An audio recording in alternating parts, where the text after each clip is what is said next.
Hello and welcome to Where the Bush is Burning. I'm your host, Tom Tice. Each week we gather together and have a conversation about Christ. And I appreciate those of you who have been watching and for the feedback we've been getting. Thank you very, very much. We appreciate your support and are glad that you find what we're doing here useful. Today we're going to look at another Christophany in the Old Testament. This is a Christophany really by reference. This is one of the ancient people of God whom God delivered from a dire circumstance. And I'm going to read probably the entirety of the chapter in order for you to get the context of it, although I think that this is probably a reasonably familiar story. However, it's worth our time to look at it. It lies in Daniel in chapter 6, the sixth chapter of the book of Daniel. It pleased Darius to set over the kingdom 120 satraps, to be over the whole kingdom and over these three governors, of which Daniel was one, that the satraps might give account to them, so that the king would suffer no loss. Then this Daniel distinguished himself above the governors and satraps because an excellent spirit was in him. And the king gave thought to setting him over the whole realm. So the governors and satraps sought to find some charge against Daniel concerning the kingdom, but they could find no charge or fault because he was faithful, nor was there any error or fault found in him. Then these men said, "We shall not find any charge against this Daniel, unless we find it against him concerning the law of his God." So these governors and satraps thronged before the king and said to him, "King Darius, live forever." All the governors of the kingdom, the administrators and satraps, the counselors and advisers have consulted together to establish a royal statute and to make a firm decree that whosoever petitions any god or man for 30 days except you, O king, shall be cast into a den of lions. Now, O king, establish the decree and sign the writing so that it cannot be changed according to the law of the Medes and Persians, which does not alter. Therefore King Darius signed the written decree. Now when Daniel knew that the writing was signed, he went home, and in his upper room, with his windows open toward Jerusalem, he knelt down on his knees 3 times that day and prayed, gave thanks before his God, as was his custom since early days. Then these men assembled, found Daniel praying and making supplications before his God. They went before the king and spoke concerning the king's decree. Have you not signed a decree that every man who petitions any god or man within 30 days except you, O king, shall be cast into the den of lions? The king answered and said, the thing is true, according to the law of the Medes and Persians, which does not alter. So they answered and said before the king, that Daniel, who is one of the captives from Judah, does not show regard for you, O king, or for the decree that you have signed, but makes his petition 3 times a day. And the king, when he heard these words, was greatly displeased with himself, and set his heart on Daniel to deliver him, and he labored till the going down of the sun to deliver him. Then these men approached the king and said to the king, Know, O king, that it is the law of the Medes and Persians that no decree or statute with which the king establishes may be changed. So the king gave command, and they brought Daniel and cast him into the den of lions. But the king spoke, saying to Daniel, Your God, whom you serve continually, he will deliver you. Then a stone was brought and laid on the mouth of the den, and the king sealed it with his own signet ring and with the signets of his lords, that the purpose concerning Daniel might not be changed. Now the king went to his palace and spent the night fasting, and no musicians were brought before him. Also his sleep went from him. Then the king arose very early in the morning and went in haste to the den of lions. And when he came to the den, he cried out with a lamenting voice to Daniel. The king spoke, saying to Daniel, Daniel, servant of the living God, has your God, whom you serve continually, been able to deliver you from the lions? Then Daniel said to the king, O king, live forever. My God sent his angel and shut the lions' mouths, so that they have not hurt me, because I was found innocent before him. And also, O king, I have done no wrong before you. Now the king was exceedingly glad for him and commanded that they should take Daniel up out of the den. So Daniel was taken up out of the den, and no injury whatever was found on him, because he believed in his God. The king gave command, and they brought those men who had accused Daniel, and they cast them into the den of lions, them, their children, and their wives. And the lions overpowered them and broke all their bones in pieces, before they ever came to the bottom of the den. Then King Darius wrote to all peoples, nations, and languages that dwell in all the earth, peace be multiplied to you. I make a decree that in every dominion of my kingdom men must tremble and fear before the God of Daniel, for he is the living God and steadfast forever. His kingdom is the one which shall not be destroyed, and his dominion shall endure to the end. He delivers and rescues, and he works signs and wonders in heaven and on earth, who has delivered Daniel from the power of the lions. So this Daniel prospered in the reign of Darius and in the reign of Cyrus the Persian. That's the end of chapter 6. Lengthy reading, but worth our time because of the context that it gives us with regard to this situation. Daniel, one of the captives from Judah, was placed in charge of a group of people. He was one of 3 governors. He excelled to the extent that Darius was contemplating making him basically the prime minister. He would have been equivalent to the position that Joseph held in Egypt in the days when he lived. So here was this situation that now Daniel was in this position and doing the right thing. Says he was faithful, he was hitting all his markers, he was accomplishing all his goals, he was getting things done that needed to be done, and it was very pleasing to Darius the king. Not everyone was pleased. He had his detractors, people who could not tolerate Daniel and his success and his doing good. So they decided to lay a trap for him, and they realized that they could not get dirt on him because, as it says, he was faithful. So they said, well, the only way that we're going to be able to successfully get rid of him is to find something to put him in a bind with regard to the law of his God. So they appeal to the pride of Darius, and they go to him and they say, look, make a decree that for 30 days no one can ask any petition of any other god other than you. So this is an idolatrous and pagan sort of a thing. This is a trap intentionally playing on the king's pride. And he, not thinking, makes this decree because, of course, it exalts him and makes him look more glorious, and doesn't realize that there's a catch in this. Daniel had always prayed 3 times a day. It says he had done it from early on in the piece. So when he heard the decree, that it was signed, and knew what the decree was, he did exactly what he had always done. He went and prayed. Now, the law of the Medes and the Persians was not supposed to be able to be altered. It was supposed to be unchangeable. And so once Darius realized what was going on, he tried to get Daniel out of this, but he could not, because the setup was that the people who were Daniel's detractors ran to the king, said, here is this law that you've signed, here's this decree, and Daniel's contravening that. He's petitioning the God of his own, the God that he worships, and not you. And that's the contravention of this particular law that you've made. So, as I said earlier, Darius tries to get him out of it, doesn't succeed. So at the end of the day, they collect Daniel, they take him to the lion's den, they throw him down into the lion's pit, and then they seal the door, and the king puts his ring signet on it, and so do some of the other officials. So the king can't sleep because he realizes he's been had. And so then he spends all night awake, and in the morning he rushes to the lion's den and gets them to pull the door off of it, and he shouts down to Daniel. Daniel responds. And this is what Daniel says, and this is why this is important for us to understand.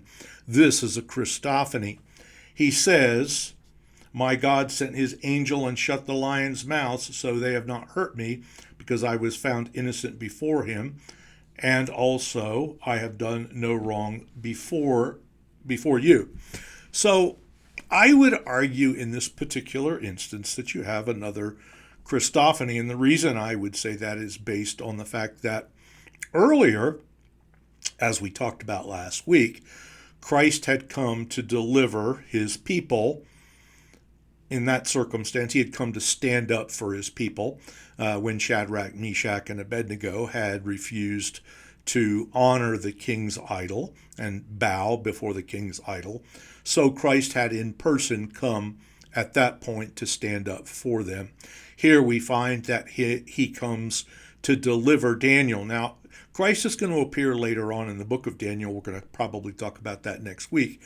So if you want to put this into a pat little outline, if that appeals to you, in the one case he stands up for his people, and in this case he delivers his people, and in the next case we're going to find that he informs his people. So subtle perhaps distinctions there, but still I think that we see at least these three times in the book of Daniel the appearance of Christ. Now he calls him his angel, the messenger, and I would say that more often than not in the Old Testament, when you see this reference to the messenger of Jehovah, it is a pre-incarnate appearance of Christ. So that's the line I'm taking in this particular instance. I think it's legitimate. And I think there's a couple of things that for us personally are worthwhile as far as what we would consider in relation to this situation. The first is that when you are faithful to God and seek to serve him, and in doing that, you do well. You are faithful, you're honorable, you're consistent, you're diligent, you're hardworking. You do the things that are characteristic of people who believe that they are accountable to God for what they do, and they're conscientious and they're hardworking, and they are successful because, as it says of Daniel, they have an excellent spirit in them. Not everybody's going to like that. Unpleasantly, people are petty. Unpleasantly, people are vicious and jealous and envious and all the things. And that is unpleasantly human nature. It is not nice, but it's a fact. And in this particular case, these people were jealous of Daniel. They didn't like him. They didn't want him to succeed. They wanted him to fail, and they were prepared to engineer his failure. Well, they realized that they couldn't do it about his work because it says he was faithful, so they couldn't find fault with anything that he had done in his work. He was diligent, he was conscientious, he was doing all the things. So they said the only way that we're going to be able to trip him up has to do with the law of his God. So that's why they cooked up this idea of having Darius sign this petition, or sign this law, so that no one could petition anyone else but him for 30 days, knowing that this was going to run crossways of what Daniel did consistently, because his devotion to his God was well known. So you may be doing all the right things. You may be doing a conscientious job. You may be succeeding. You may be have an excellent spirit. That does not mean people will not hate you, and does not mean that people will not try to engineer your failures and engineer your being taken out of the way. In this case, demise. So understand that, and we have to accept that that's going to be the case, at least a certain amount of the time. Then I want you to see that Darius, in this case, wanted to do what he could to reverse the damage that he'd done. And there are times when people who are nominally in your favor, who believe that you're a good person doing a good thing, they will try to counteract the evil that someone else is trying to do to you. They may or may not succeed. In this particular case, Darius, because he had foolishly signed this decree, could not counteract, could not reverse the damage that he had done. So he has to follow through with it, because even the king was subject to the law. So then in this case, they take Daniel and they put him down into the lion's den. Now, the king is very upset about this, and then he comes back the next morning as soon as possible. They pull the stone off of the mouth of the lion's den, and he calls out to Daniel, and Daniel answers him. Now, this is hugely uncharacteristic of this situation, and the reason I say that is this. If you look at the rest of the passage, where those who accused Daniel were thrown down into the lion's den. The lions attacked them immediately. So something unusual has happened. He's been in there for hours and there's been no death. The lions have not, under any circumstance, done him any harm whatsoever. And that's manifestly clear by the king examining him when he's pulled up out of the lion's den. Daniel answers that God has sent his angel, and I would argue that this is a personal appearance of Christ to deliver his people. He stood up for his people in the past. He delivers his people now. He will inform his people in the future, all in the book of Daniel.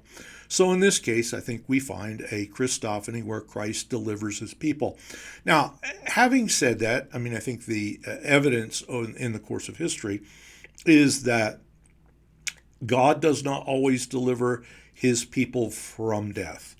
There are times when he delivers his people by death. We have the history of the martyrs of the faith, those who have stood up for the truth, those who have been unashamed and unafraid to name the name of Christ and to promote the cause of Christ, his person and his work. Some of those people have been delivered not from death, but they have been delivered by death into the very presence of God. So God does according to his own will, and we cannot determine how that will happen, perhaps in our own case. We don't know, do we? But here's what we do know. God delivers his people, sometimes from death, sometimes by death. In this case, he delivered Daniel from death. And I would argue that it is Christ, no less a person than Christ, the messenger of Jehovah, who has come to deliver Daniel in this particular instance. Now then, Daniel is drawn up out of the lion's den. They examine him. They find that no harm has been done unto him. And it is at that point that Darius turns on those who were his accusers, casts them, their wives, their children, and all of that down into the lion's pit, and the lions destroy them. That may be the divine justice, or that may be the natural consequence of evil doing.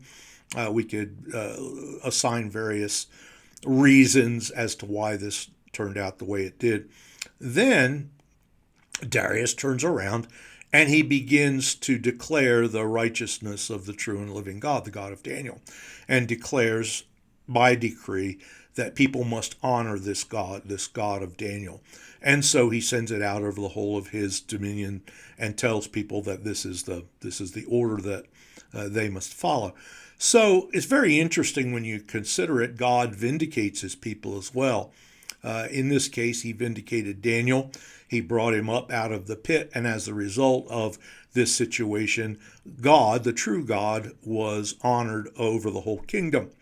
So God delivers his people at times from death and then turns their circumstances unto a wider testimony to the truth of the true and living God. So in this particular case today, I would say there's several things that we can draw out of this. First of all, under God, we should seek, whether we eat or drink, to do all to the glory of God. The scripture talks about that in Corinthians, whether therefore you eat or drink or whatsoever you do all to the glory of God. Then also to maintain your conviction and to follow the practices that God has given us to follow. Make use of the means of grace. This is what Daniel was doing, and that we should be willing to do that regardless of what the consequences are, because the consequences may at times be relatively dire. In this case, the consequence of his continuing to be faithful to God was that he was thrown into the lion's den. And then Christ does deliver his people, as I said, sometimes from death, sometimes by death. And whatever he chooses to do ultimately turns to his own glory.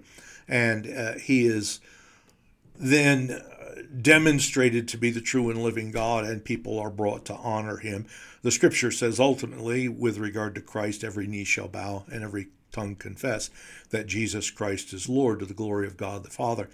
So the overall import of being faithful, the overall import of the incidences which occur in our lives is that God is glorified and Christ is uplifted. So in this particular case, we see God delivering Daniel, and we can take courage from that. It encourages us to be faithful in our own day. It encourages us to be consistent in the things that He has given us to do, making use of the means of grace. And then also that God will draw near to us, whether it is to deliver us from death or whether it's to deliver us by death, and He will get the glory. He will be known among all nations. And so this is all important for us to be aware of today. And so I put it out here for your encouragement. That's our conversation about Christ. Thank you very much for joining us today. I hope that the Lord will bless you. If you would like to like and subscribe, we would very much appreciate that. If you want to get our devotional, you may find it at hopeharbor.church. Also, there's an audio message we put up on a Sunday from Hope Harbor. So hopeharbor.church, and you can find the devotional there. You can also find this video and the devotional on Substack if you would like to go down that road. By all means, join us again. Thank you so much for being a part of what we're doing here at Where the Bush is Burning. I trust the Lord will bless you and show you His glory in the upcoming week. Thanks very much.